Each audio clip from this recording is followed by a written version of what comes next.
Mr. Weinstein. It is a pleasure to be with you here this afternoon. Thank you so very much, and I'm honored to be here with you. I appreciate the chance to talk with you and your viewers that will be watching this in the future. It's a terrific opportunity, and I sincerely appreciate it. Thank you. So why don't we just start with your current title and tell us in 2 minutes or less why you'd like to be county executive. Well, I'm John Weinstein, and I have had the distinct honor and privilege of serving as the Allegheny County Treasurer for the past 25 years. I was the acting treasurer in 1998, and then I subsequently ran in 1999, and I have been elected 6 consecutive times throughout Allegheny County. This would actually be the 7th time that I am running for county-wide office. And I'm out of all of the candidates running, I am actually the only candidate that's actually working for Allegheny County, still working. And I'm very proud of that fact. I truly enjoy county government. And it's a passion and a calling for me. After school, I was in private industry. I was in the trucking business in Beaver County for several years. And then I had an opportunity to come to the treasurer's office in, I believe it was 1991. So I've actually been in the county in the treasurer's office for over 30 years, 31 years, but I've been the treasurer for 25 of those years. And the dynamic now has changed. As we know, this is an open seat for county executive. And it's important to note that I've never used my office over the past 2.5 decades to run for anything else. I've been asked many times to run for state representative, to run for state senate, to run for state treasurer. I never did that. And only because not only was county government my passion, I truly enjoyed the work that I'm doing in the treasurer's office and meeting so many taxpayers and helping them along the way and being an advocate as I was for the taxpayers. But this time it's different. And it's primarily because I am a father and I have twins. I have a little boy and a little girl. In fact, they just turned 7. Last Sunday was their birthday. And they have motivated me to run for this office because I want to become an advocate for our children in Western Pennsylvania. I think someone needs to do that. Someone needs to stand up and fight for our kids. We have great colleges and universities. We have great opportunities to educate our kids. And then after they're educated, they leave because they can't find a job. And I think that's not something we should be proud of. We should be proud of the fact that we can educate our kids here, but let's keep them here. Let's give them opportunities. And I think the next county executive should be the marketing advocate for Western Pennsylvania. I think we should collectively be able to sustain the jobs that we have and help the companies continue to grow and then attract new ones to build new factories and new plants and new opportunities for our children and grandchildren and great-grandchildren to stay in this area. We lost 50,000 jobs, as you, I'm sure, well know, over the last 5 years here in Allegheny County, the worst record of any county in Pennsylvania and Ohio. And we had a population exodus of 12,000 people left Allegheny County. These aren't statistics that we should be proud of. These are things that we need to address immediately with leadership that doesn't need to be trained. I understand county government intimately from the inside out. We have a $3 billion operating budget. We have 7,500 employees, all the different departments, all the different directors, all the functions that we provide on a daily basis. I am involved in that intimately and have been for 25 years. And I'm the only candidate that does not need to be trained to be the next county executive. So my experience, my hands-on county government experience certainly sets me apart from all of the other candidates. But my kids gave me the passion to move from the treasurer's office where I've been for 25 years and probably could have continued to run for treasurer until the day I decided to retire, into this opportunity to make a difference and truly to make tomorrow better than it is today for our children. And that's why I'm doing this. And really, I'm very, very passionate about it. I had kids late in life. Your viewers are probably thinking, wow, he has twins that are 7 years old and he looks old. Uh, I I feel old sometimes, but I'm really not. But I did have my kids late in life, and they've changed my life. Anyone that's a parent knows that, how kids change your life. And I'm so proud of them. And I want them to be safe. I want them to have opportunities as they grow. And I would love to have them live here with me as I get older in life, and they can have a job and an opportunity. That's why I'm running. Thank you. So thank you for that. The next portion of that question is, how will you work with the City of Pittsburgh and County Council to ensure progress at the county level, but also in the relationship with the city? Okay, that's a great question. And let's take the county first. I have a terrific relationship with county council. And I have built coalitions on county council to get legislation passed. In fact, I was very active in the banning of fracking in our county parks, very supportive of that initiative. And I helped build the coalition of votes to put that together so that we could ban fracking in the county parks. And I'm one of the few people that has the relationship to bring some of the more progressive minded county council members together with some of the more moderately conservative Democratic county council members. I was like the bridge that brought that gap together to create a majority on county council to do positive initiatives like the banning in the county park. So the county council will be easier for me, obviously, being in the county government. But I have fantastic relationships with city officials as well. And most of the city council people are very good friends of mine that I've supported over the years. And I have a relationship with the mayor, although he's supporting another candidate. And I understand that and I respect that. You know, it's America. Anyone could be for anyone they want to be. But I get along with everyone, and I want to get along with everyone and do the right thing for our region and whatever we need to do. None of that will be a problem for me in terms of working with any other government entity. And we also have 129 other municipalities in Allegheny County. You know, the city of Pittsburgh is just one of them.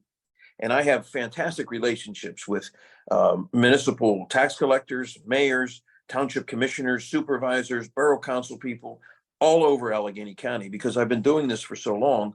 I have a personal relationship with, there's someone or multiple people in every town that I actually know personally, that I could pick up the phone and I can go to Homestead, or I can go to Pitcairn or Monroeville and sit down with municipal officials and talk to them about issues and be there to assist them. And I think that's what the role of the county is. I think the county should assist the city. We should assist all of our municipalities when they need help. Great, thank you. So we oftentimes talk about the county, at a very high level from a neighborhood perspective. Can you tell me a little bit about your philosophy around the county executive and his staff engaging neighborhoods directly, and how you would actually carry that out? And again, that's a great question. And my objective would be to partner with our 130 municipalities and those neighborhoods within those municipalities, and the county to be a resource, whether it's a public works resource, whether it's a financial resource. You know, if they need a guardrail or catch basins, or, the county has 400 miles of roads that intersect through all of these municipalities. We have 503 bridges that we're responsible for. The city has its own bridges, but the county actually owns and maintains 503 bridges in this county.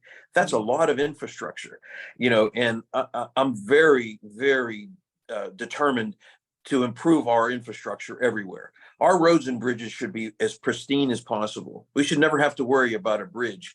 Crossing a bridge with your family in 2023, is this bridge safe or not?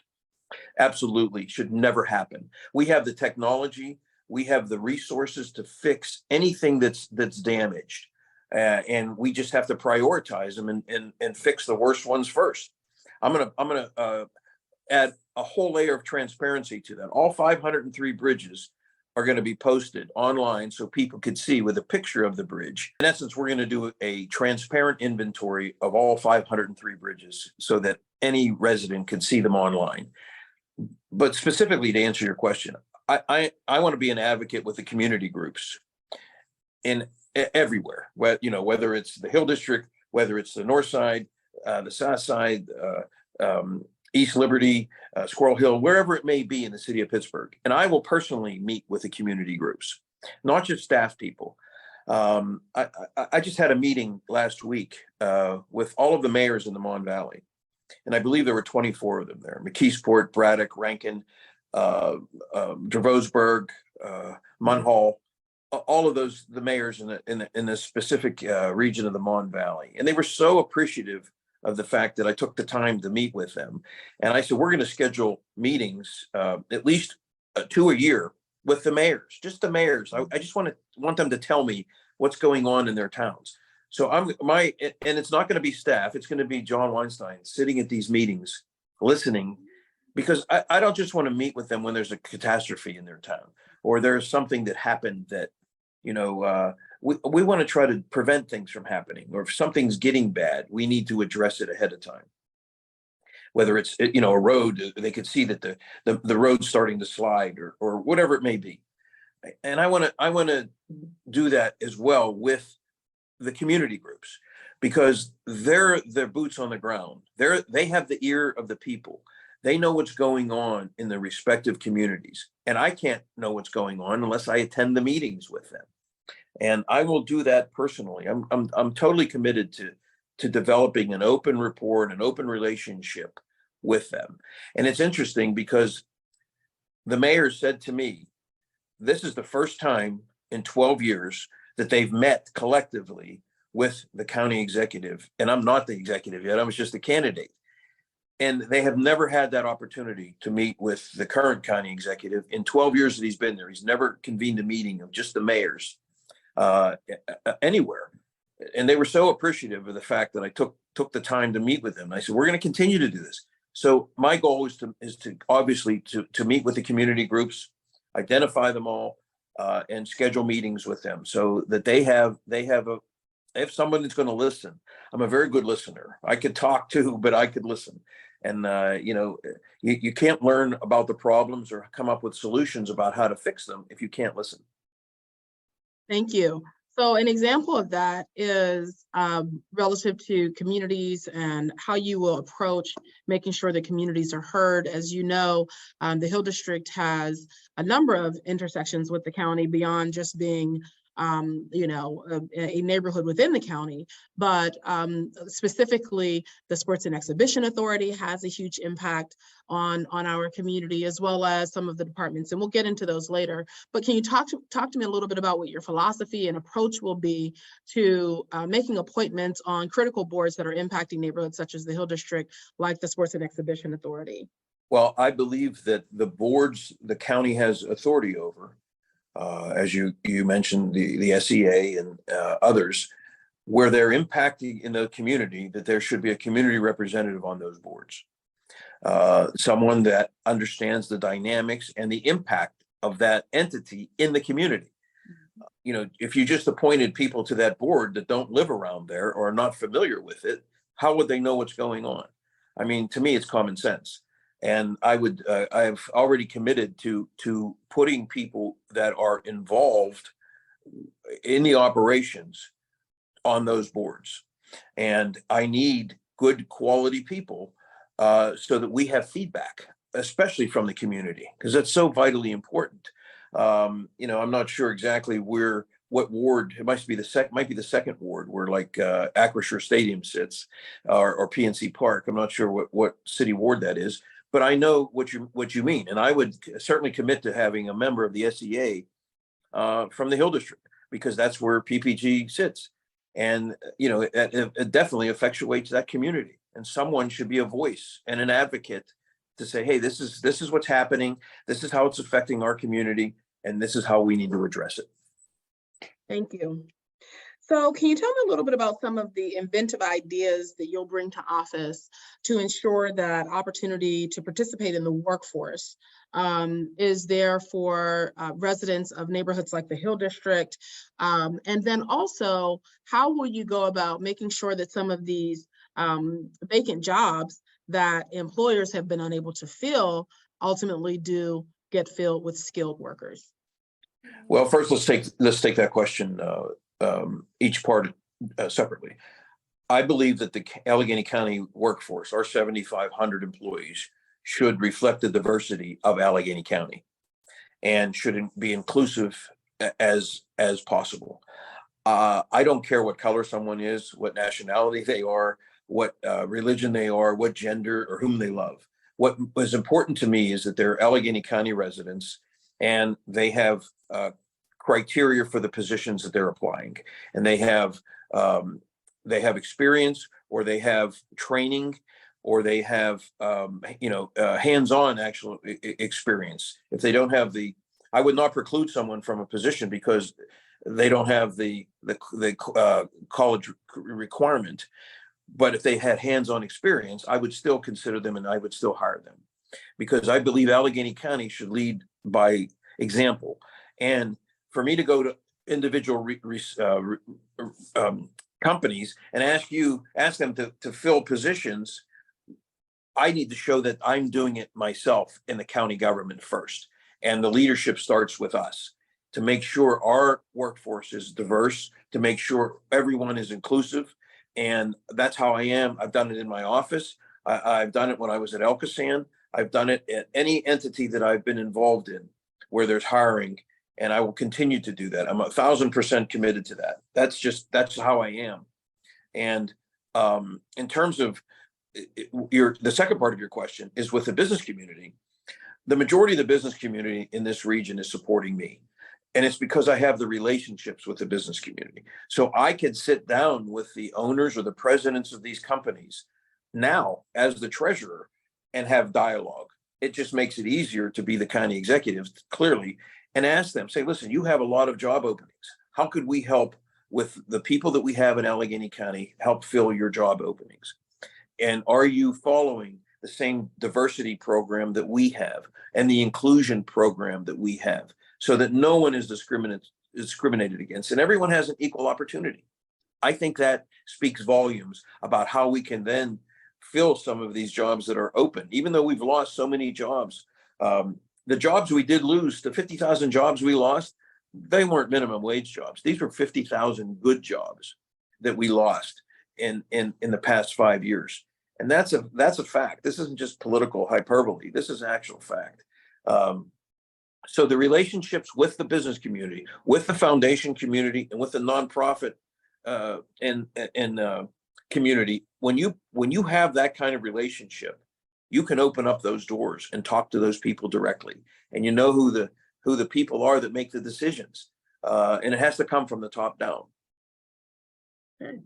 And so tell me a little, you mentioned earlier that you understood the impact of the Sports and Exhibition Authority on the Lower Hill District, on the Hill District neighborhood, because of its ownership of the Lower Hill. Can you tell me a little bit about how you will handle the Lower Hill District as county executive? What role will you play? Well, I will be a partner with the Lower Hill, and I think that's what the county executive should be. Even though we appoint the people to the SEA is a separate entity. To me, what's important is the community. And I think the community needs an advocate, and the advocate should be the county executive, especially because we appoint the board members. And I think the board members would be more apt to listen to the advocacy of the Lower Hill if the executive were a partner with you. And that's what I would be doing, is becoming a partner and an advocate for the change that's happening right before your eyes. But that change needs to be inclusive of the community. It needs to be beneficial to the community. It doesn't need to just happen and be pushed down your throats. You need to be a partner with that change, and you need to have a seat at the table, and your voice needs to be heard. And that's why you need the executive to be your advocate through the changes in the process of that. What's to say there's some other entity to be built in another community? It would be the same. It would be the same issue. And the executive should be the advocate for the community, not the advocate for the entity, not the Penguins advocate, or not the advocate for the entity building the facility. It's the advocate for the community. Thank you. Tell me a little bit about how you will ensure that people are heard and properly represented. So you just alluded to that a little bit. Absolutely. And I'd love to get a little more insight into your philosophy around that, how you will ensure that you are amplifying the concerns and voices of constituents and residents. That has always been a pinnacle of my success, I would think, over the past 25 years is my relationship directly with the taxpayers as the treasurer, because I became an advocate for the taxpayers. That's the role that I played. If I saw something that needed to be addressed that was beneficial to the taxpayers, I did it.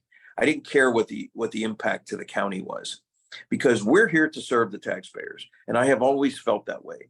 I remember I was here when we had county commissioners, which was a long time ago.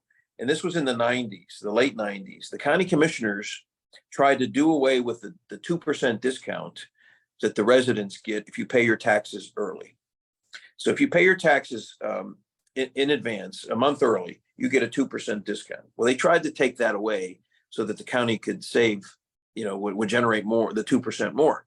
Mm-hmm. Well, I was the only elected official at the time that stood up to the commissioners, and we kept that discount for people. And that was so important. I mean, at the time, 2% may not seem like a lot of money, but for some people, that's a bag of groceries, or it's the difference between buying their prescription drug or paying the rent or doing something else, paying the mortgage or paying the gas bill. So the money belonged to the taxpayers. And I was the only one that stand up to fight for them. And I have never stopped advocating for the taxpayers. And I will continue to do that as the executive. Even though you have the whole operation to run. This, as I mentioned, this is $3 billion to run this county. It's a big corporation with 7,500 employees. This is a big entity. You have to have the bandwidth to understand all of that. But we also have to never forget, Marimba, who we work for. I work for the taxpayers of this county. That's who employs me. That's who reelects me every time I run. That's my boss. And they have the right to judge my performance every 4 years. And they have reelected me 6 times by saying, we believe John Weinstein's doing a good job for us. That's why they reelected me. And I believe that's the check and balance on our elected system, is the taxpayers have the right to unelect us if they don't believe we're doing a good job. But that's who I work for, and I will always work for that. And that's the advocacy of who I am. That has never changed in 25 years, and it's certainly not going to change now. Thank you. So let's pivot a little bit. We'll get back into that philosophy in a few more questions, but let's talk a little bit about the crime activity and the public safety challenges that we're facing in the region. Get your perspective on how you will respond to the issues that we're facing around crime in the county and specifically in neighborhoods like the Hill District, but also what you plan to do relative to children and incarceration. Are you in favor of a separate facility or the existing county jail? Would you like to reopen Schumann Center? Can you give me some insight into where you land there? Absolutely. Let's take the Schumann issue first. So everyone understands, Schumann Center was closed because of multiple state violations over and over and over again, and the county never corrected the violations. And they were given ample time to do so, but they never did. So the license was revoked and Schumann Center was closed. Now, should Schumann Center have been closed? I don't know, because I wasn't directly involved in that, but I will tell you, they closed the center without a plan, and that's a mistake. It's like if you close a road or a bridge, there's an alternate route. Well, they closed Schumann Center with no alternate plan. So troubled youth didn't just go away because the facility closed. There was just nowhere to put them and nowhere to take them. And that's a problem. We have 1.3 million people that live in Allegheny County, And we have kids that get in trouble. There's no doubt. And there are major differences in violations too.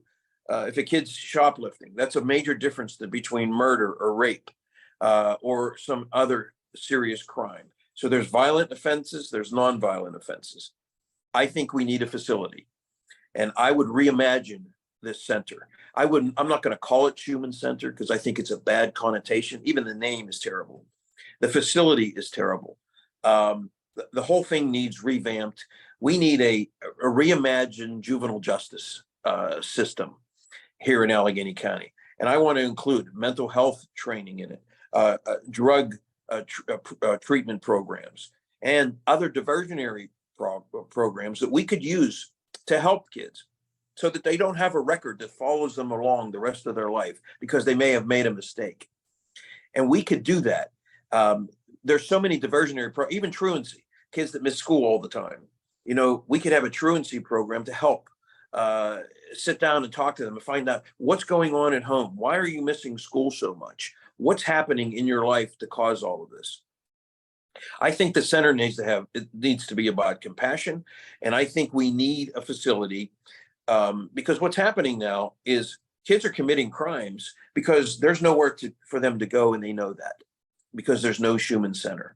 And the judges have nowhere to send them. The police have nowhere to take them.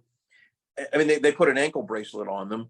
Some of them know how to get the ankle bracelets off and go commit crimes and come back home and put the ankle bracelets back on. It happened in Carrick maybe a month or so ago. A 14-year-old was sentenced. He had an ankle bracelet on at home. He got the bracelet off. He went outside and he murdered a 17-year-old. Came back in and put the bracelet back on. Now, he was 14 years old.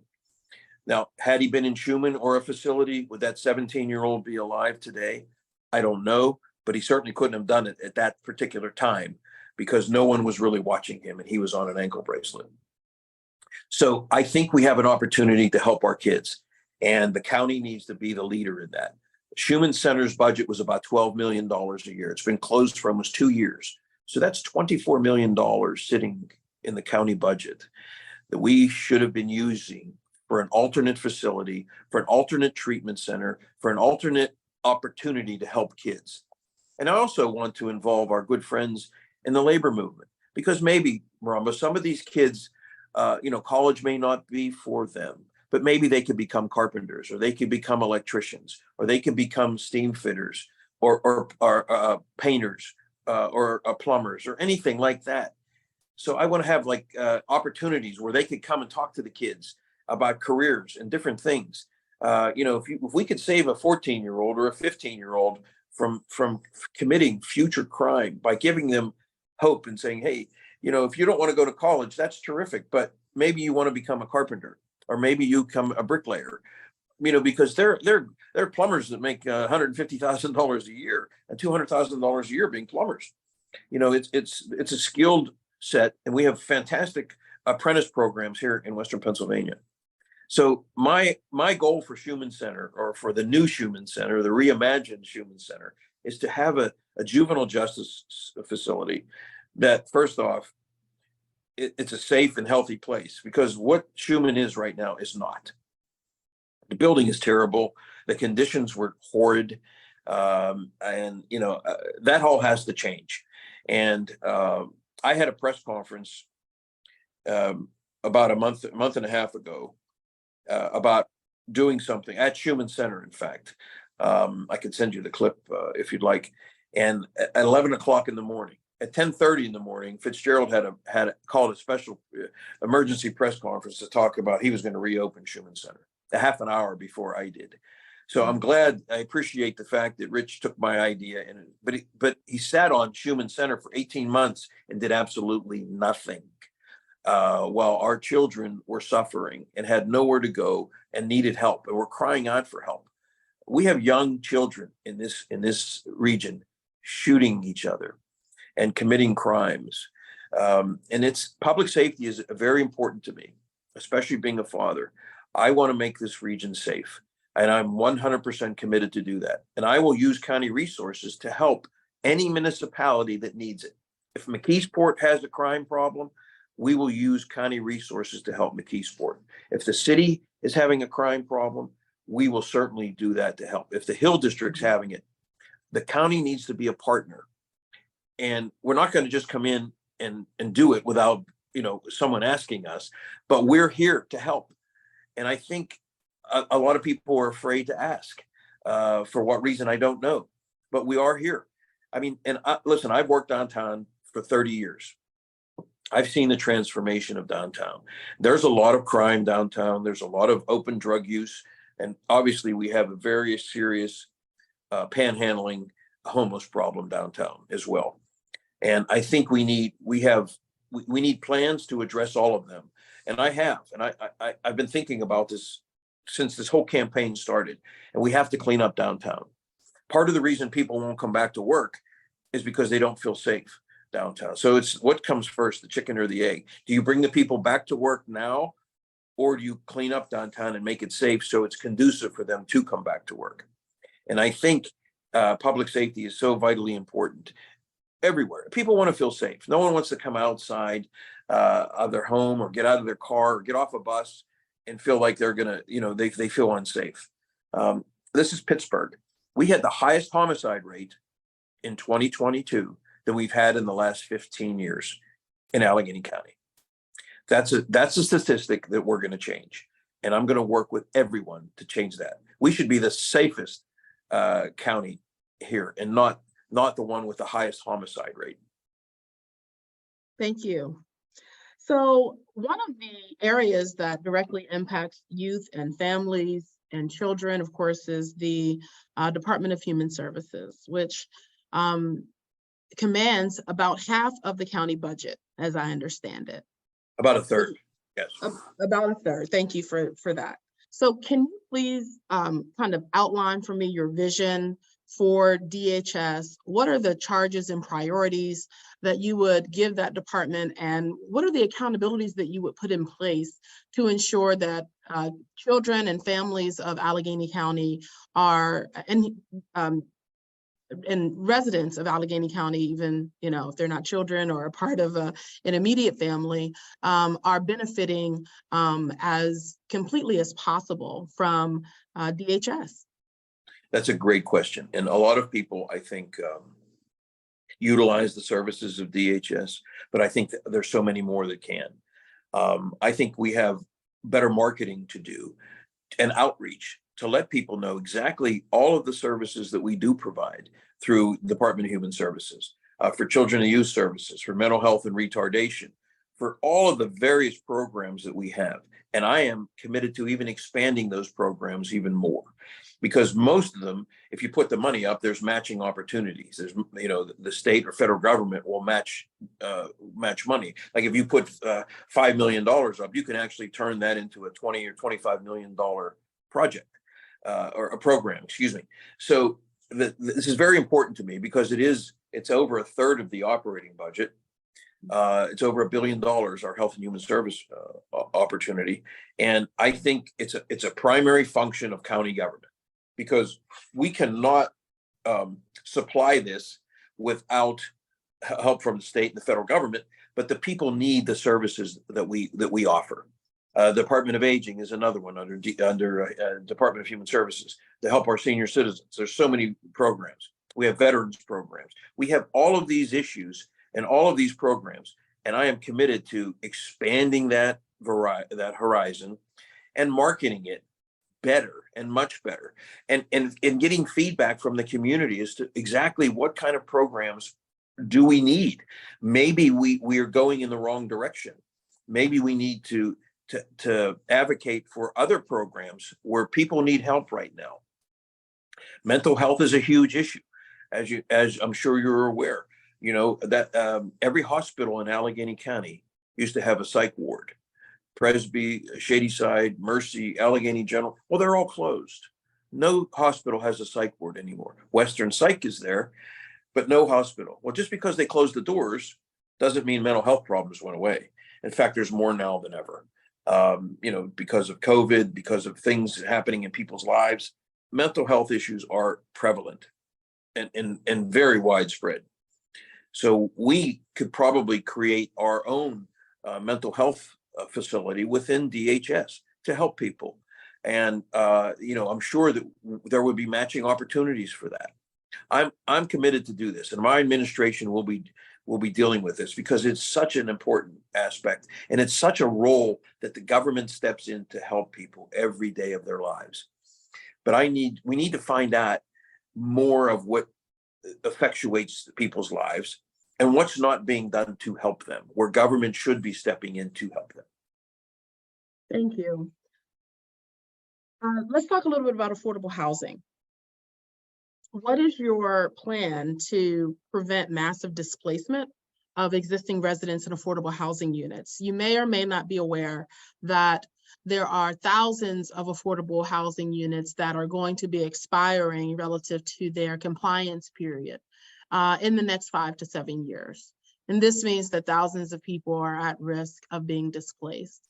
How will you address Allegheny County's affordable housing crises? Now, when you say, will they be displaced through the housing authority, the specific? This specific, what I'm referring to is when new affordable housing is developed, it's normally funded through certain mechanisms that Right. have a compliance period. And when that compliance period happens, either the development can be essentially refinanced and into a market rate development, or it can have an extended compliance period, or it at that point may need to be rehabbed, right? And so then it becomes an issue of quality of life Right. for the residents. So because a lot of the affordable housing units that are currently available are coming to the end of their compliance period, it means that a lot of affordable housing is at risk. Okay. And so the county is already facing, as I'm sure you are aware, an affordable housing crisis, particularly with the market increases that we're seeing in the city of Pittsburgh, as well as some other areas. So there's considerable pressure on the market, and then there's just not as much money for affordable housing. And then some of the units are going to be expiring, which means that people are going to be wanting to move out of them if they're not getting refinanced and rehabbed, and or they may be at risk of being displaced because it may be flipped to a market rate development. Okay, I got it.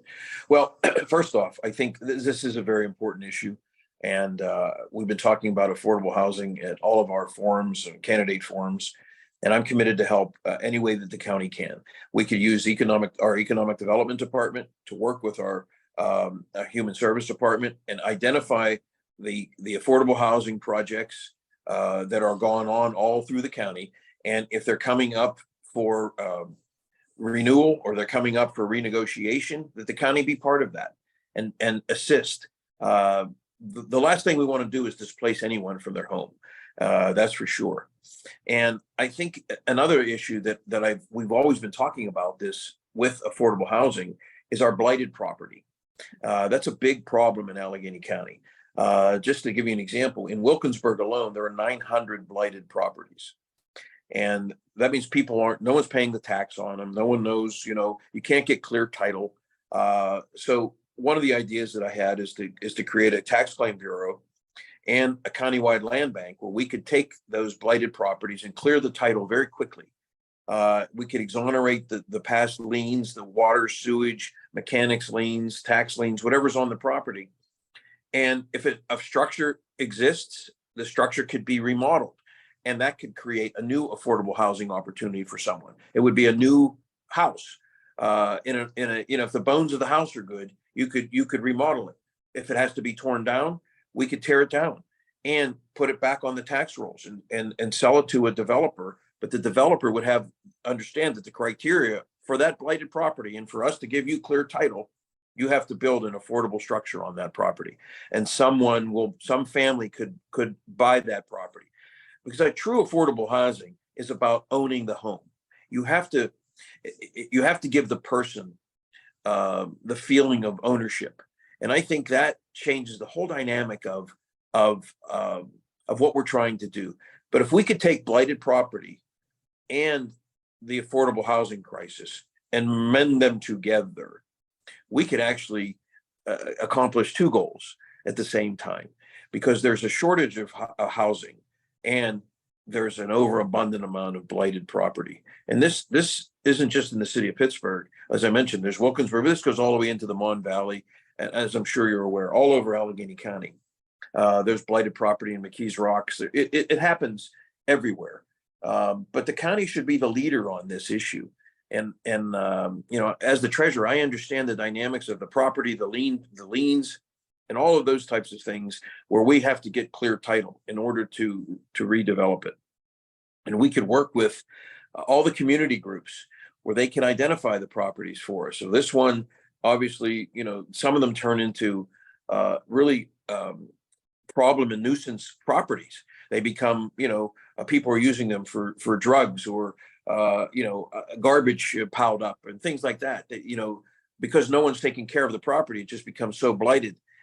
It's like a cancer in a neighborhood. No one wants to live next door to that. And no one wants it on their street. So we should be able to work together to clean all that up. But the affordable housing issue is so important. And I will work with our county housing authority.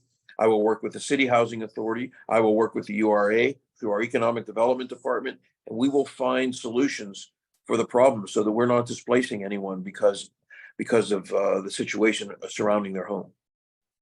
Thank you.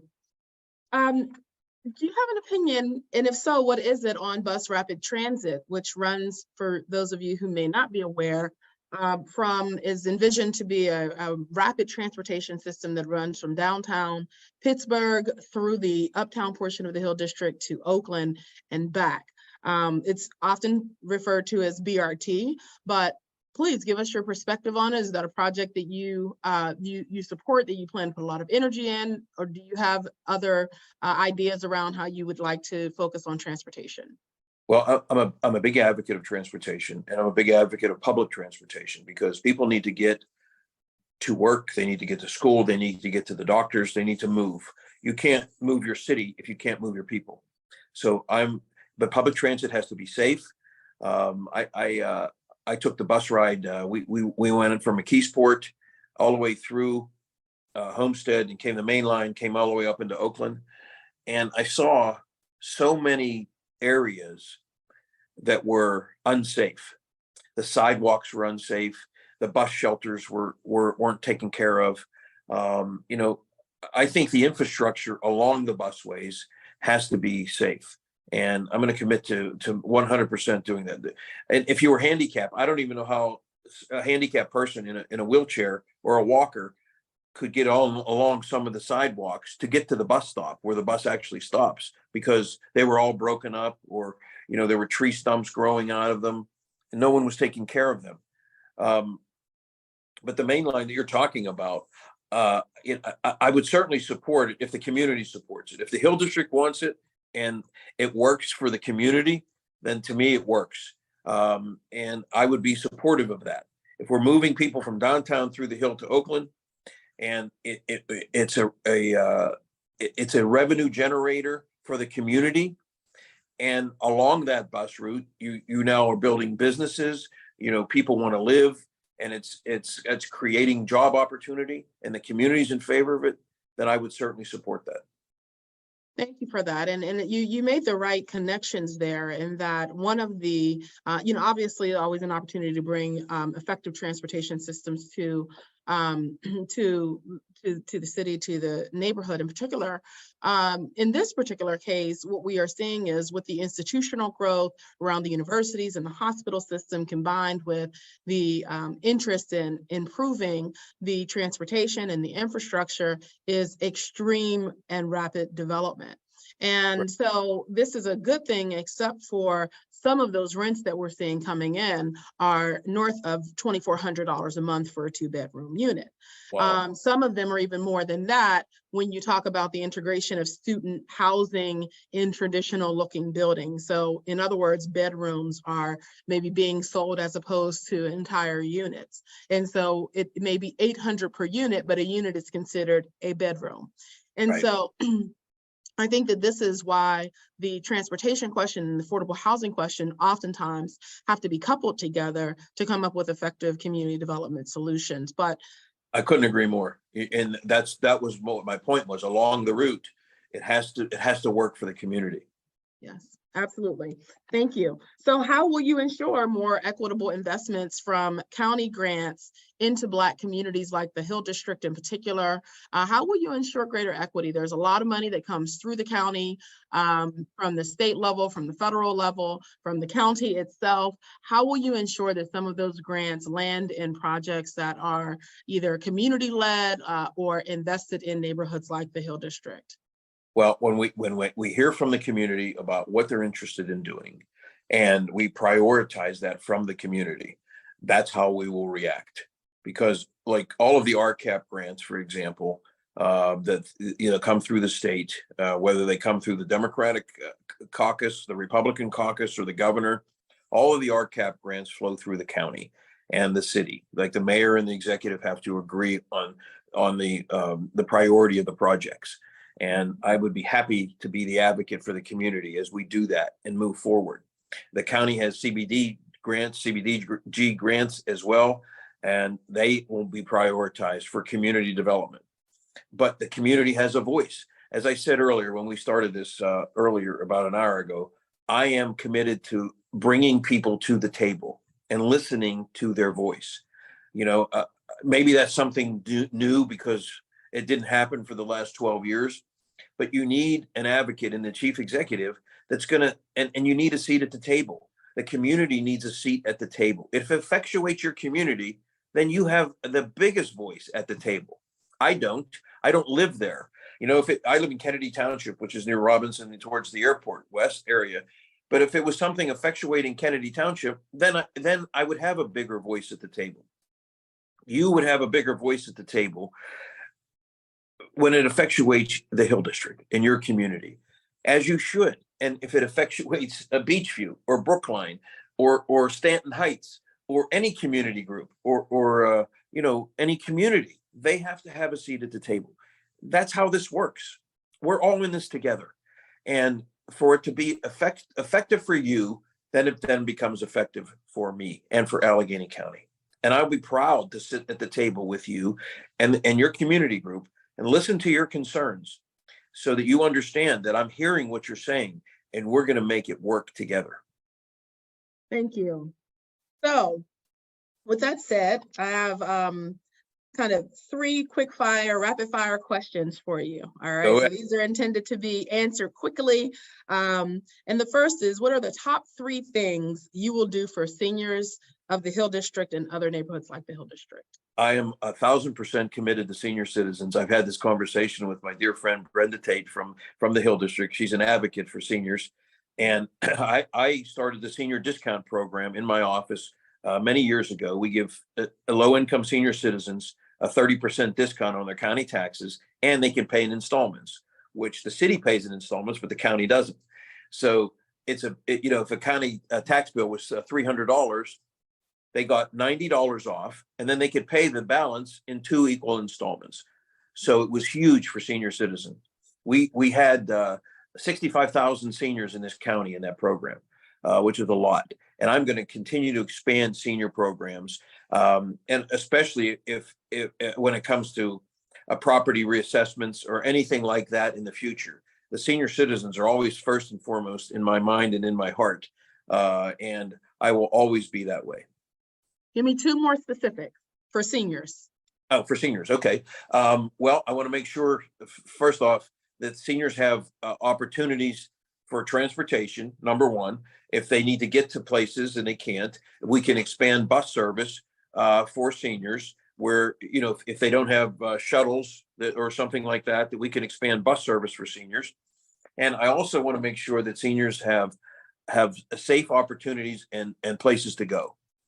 Whether it's a senior center, we should expand our senior centers and creating enjoyable things and safe things for them to do while they're there.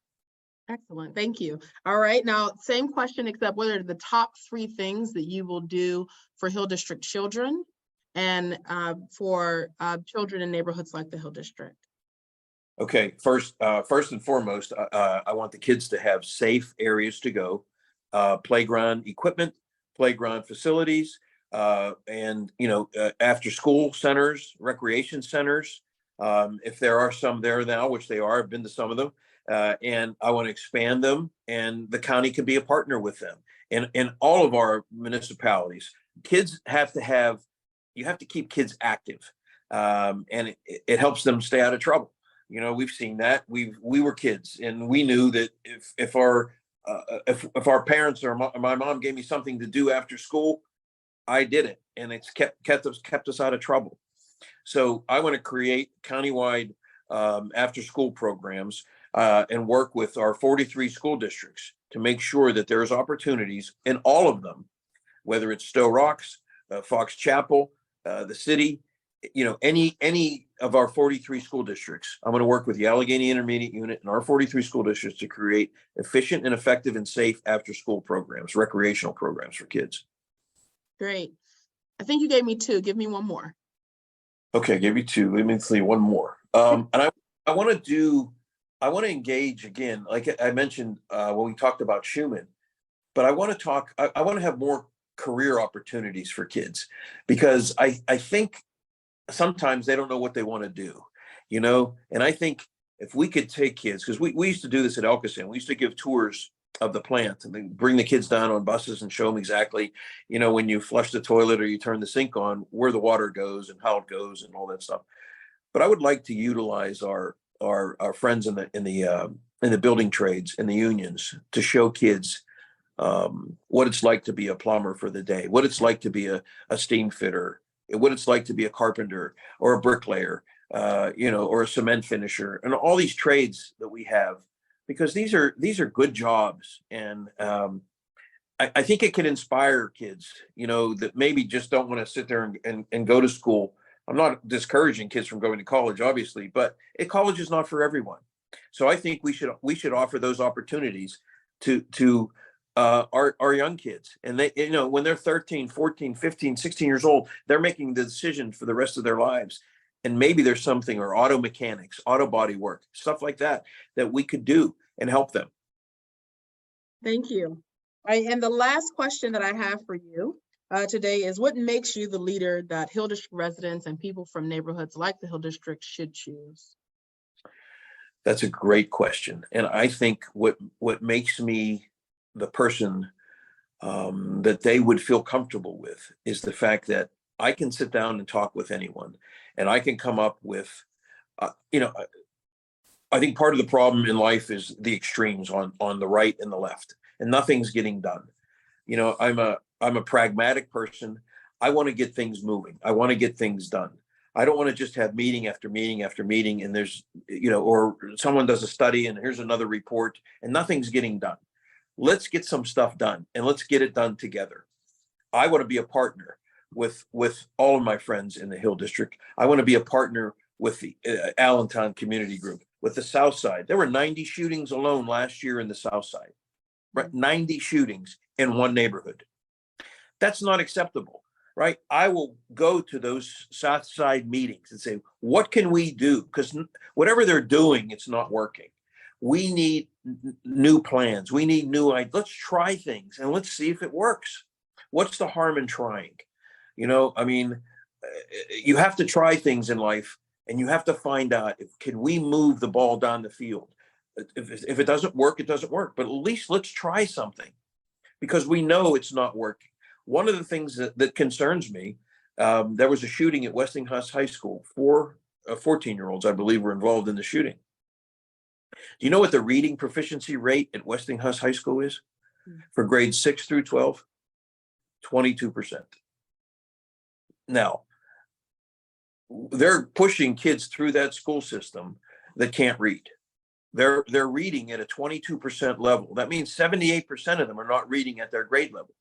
So are they graduating seniors at the age of 18 who can't read at a senior grade level? Now, how is that child supposed to fill out a job application or do something in life, or a college application, if they're not reading right? This is basic. We have an obligation to make sure our kids know how to read and write. And that is so vitally important.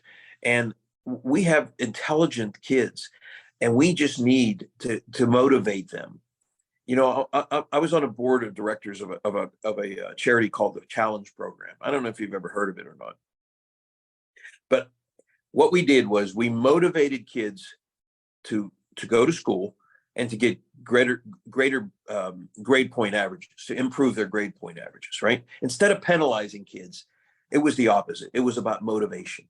So they would reward kids who never missed a day of school or improved their grade point average the most significantly throughout the course of the year. Now, if you're a potential employer, would you want to hire the kid that never missed a day of school? Or would you want to hire the kid that missed, every month he missed 4 or 5 days of school? I mean, think about that, right? It's about a workforce development. I would hire the kid that never missed a day of school because I know he's going to show up for work as an employer. And if he improved his grade point average, that means he's willing to learn and he's willing to better himself or herself. It's a fantastic opportunity. And they just had the banquet a week or so ago, and they named an award after me. It's called the John Weinstein Community Award. And I have to go present the award to the winning student. They give him $1,000 for a scholarship. But it's the student that had the most community involvement and improved, and they did something fantastic for the community. And it's very touching and honoring that they named the award after me. But the bottom line is the program works about rewarding kids for staying in school, doing better, getting better grades, improving your grade point average, and creating a career opportunity for them. So imagine if we could do that throughout the whole Pittsburgh public school system, or we could do that through our 43 school districts in Allegheny County. We're motivating kids. Hey, I'm going to go to school because I know I'm going to win an award. I'm going to win a reward and an award at the end of this. I'm going to get a scholarship money to go to college, or I'm going to get a motivational improvement in my life that really means something to me. I think it's so vitally important. As I said to you from the start of this, I'm running because of my kids and your kids and grandkids and great grandchildren. It all circles around our children. And to be an advocate for children, which is why I want to be a partner with the people in the Hill District and the people throughout the city of Pittsburgh and the people throughout Allegheny County, because everything we do effectuates our kids, everything. And that's my whole being here. That's my whole campaign is about our kids. Thank you, Mr. Weinstein. It has been a pleasure to talk with you. I appreciate your time. And I'm just going to close this out really quickly and remind everyone that the Hill Community Development Corporation is a nonpartisan, nonprofit organization focused on the revitalization of the historic Hill District neighborhood of Pittsburgh, Pennsylvania. I'm the president and CEO, Marimba Milliones, and we are here to make sure that residents of this neighborhood are informed about critical issues that will impact the Hill District now and in the future. So looking forward to connecting with you again, Mr. Weinstein.